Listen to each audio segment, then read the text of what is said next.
Fight and Talk back again. I'm delighted to be joined by Nathan Fletcher. Nathan, it's nice to be talking to you at a Cage Warriors Manchester event when you've actually fought. Yes. It's been a little while, and it nearly wasn't the case, but I mean, what, 5 days notice?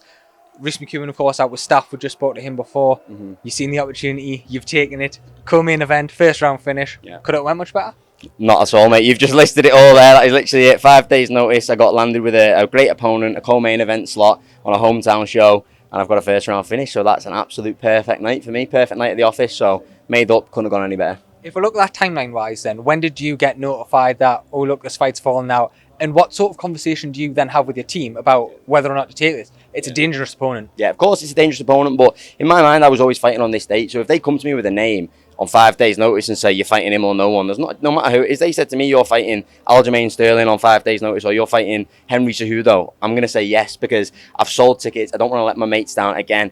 This happened a couple of times last year where people flaked out on me last minute. Opponents never got on the plane to come over. People pulled out in camp and then everybody shit the kecks and didn't want to sign a contract to fight me. That's what happened at the last Manchester show. So I'd take whatever I could get, but that only comes from my ability and my confidence. Like I knew I was a better fighter than Daan Duijs. So when they give me his name, I literally rang Paul and was like, "We're doing this, yeah." And he said, "Listen, mate, I rate Dan highly, but I rate you more, and I'm confident we can beat him." So that was it. It was an easy answer. Look, the fight itself, for what it was like a very quick one. Yeah. You know, Dan slick on the floor, even caught him with his own submission. Yeah. Is that nice little kicker as well, just to get him with that? Yeah, that was really nice. Yeah, that was honestly one way I didn't see the fight going. I never envisioned me getting a triangle choke, but it's quite poetic to catch him with his own move. It was really funny because he attacked me with a lot of the stuff that I attack people with. So straight away off the bat, he was on my back against the fence, lacing this leg. I was thinking, hang on a minute, it's normally me attacking. There was actually a little bit in the cage where I thought, oh, just what it feels like when I'm attacking people like this.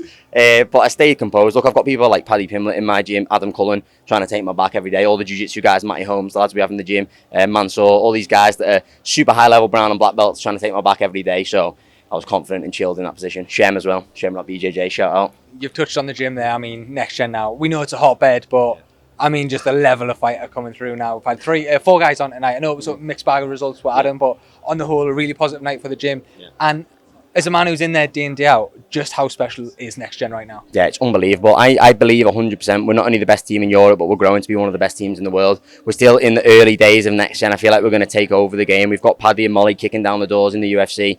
There's going to be a flood wave of us all coming through. Everyone who fought tonight from my gym could be in the UFC and will be in the UFC one day. I truly believe that.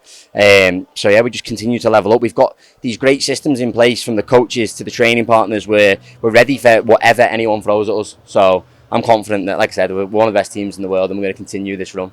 This might sound a bit funny, but I'm sure you'll get where I'm coming from. That first round finish on 5 days notice, you were struggling to get matched before. Is there any sort of worry now that going forward, even less people want to fight? Do you know what? I know Daan Duijs is an avoided man as well, so people really are going to want to fight me now. But look, it is what it is. Why are we in this game? That's what I say to people who don't take fights, right? Yeah, it's a risk. Yeah, you might be near to the UFC and you don't want to take a fight against another prospect. I flip that script. I think it's how do you perceive it? I look at it like, if I stop Daan Duijs on a hometown crowd, a co-main event slot, what does that do for my career? Not about, oh, this is a huge risk and I could just maybe try and fight a can and get to 8-1, 9-1, maybe 10-1, I'll get signed to the UFC. If I get 8-1, 9-1, 10 against young, hungry prospects and I finish them all and I show to the UFC, don't sign them, sign me, I'm the man you want.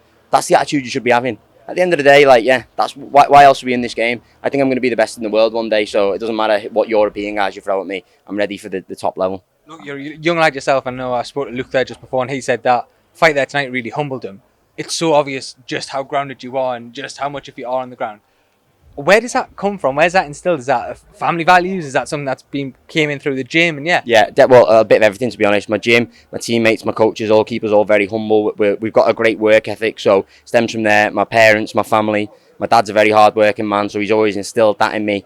And my friendship group, that we all bounce off each other and build each other up, but also keep each other level-headed. Like, I'll go out tonight and the lads will all rip into me and tear me, so I don't get this massive, huge head. You know what I mean? So it's good. I think it's important to have the right people around you, and I know for a fact I've got the best group around me that I could possibly have. My brothers, my best friends, and not to mention my girlfriend. She's like my absolute life partner and the best girlfriend that I could ask for. So I'm made up to go and see them all now and be with them all. Someone else I know, I just caught you in the corridors, Oban Elliott, you were chatting to, and you were saying how much he sort of inspires you in a funny way. What's it like to have somebody like Oban and he's here watching you? you could see the affection between the two of you. Yeah. To have something like that watching you. Do you know what? It's a mad relationship, me and Oban, because we've only ever met a couple of times in person, but I feel such a strong bond with him. Do you know what I mean? I think because we're the same age, we're going through this sport together, we're on the same sort of journey.